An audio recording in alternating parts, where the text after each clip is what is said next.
សម្ដេចអគ្គមហាសេនាបតីតេជោហ៊ុនសែនប្រកាសគាំទ្រព្រះរាជសន្ទរកថារបស់សម្ដេចប៉ាបលេអុងទី14ដែលបានអំពាវនាវទៅកាន់ពិភពលោកឲ្យប្រកាន់យកសន្តិភាព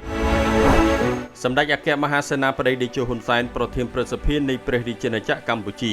បានប្រកាសគាំទ្រព្រះរាជសន្ទរកថាដំបូងរបស់សម្ដេចប៉ាបលេអុងទី14ដែលបានអំពាវនាវទៅកាន់ពិភពលោកឲ្យប្រកាន់យកសន្តិភាពការប្រកាសគាំទ្ររបស់សម្ដេចអគ្គមហាសេនាបតីតេជោហ៊ុនសែនខាងលើនេះបានធ្វើឡើងនៅក្នុងលិខិតរបស់សម្ដេចផ្ញើជូនដូនជីរ៉ាហ្វេអេឡាពេត្រីនីប្រធានអភិបាលបរិយវ៉ាទីកង់នៅថ្ងៃទី12ខែឧសភាឆ្នាំ2025នេះ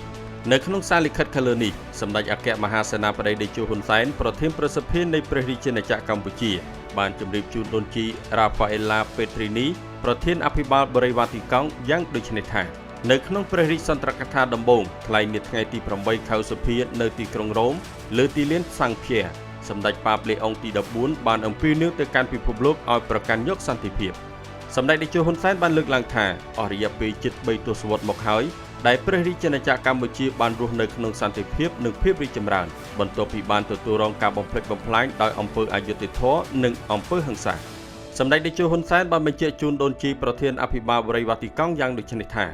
ការអំពាវនាវរបស់សម្ដេចប៉ាបបានរន្ទឺយ៉ាងខ្លាំងក្លានៅក្នុងដួងចិត្តរបស់សមាគមកាតូលិកខ្មែរគ្រប់រូបសម្ដេចតេជោហ៊ុនសែនបានបន្ថែមថាក្នុងឋានៈសម្ដេចជាប្រធានព្រឹទ្ធសភានៃព្រះរាជាណាចក្រកម្ពុជាជានិច្ចការសម្ដេចតែងតែគាំទ្រដល់រាល់ការខិតខំប្រឹងប្រែងរបស់ប្រជាជាតិនិងប្រជាជននានាលើសកលលោកដើម្បីសន្តិភាពយុត្តិធម៌និងការផ្សះផ្សាជាតិ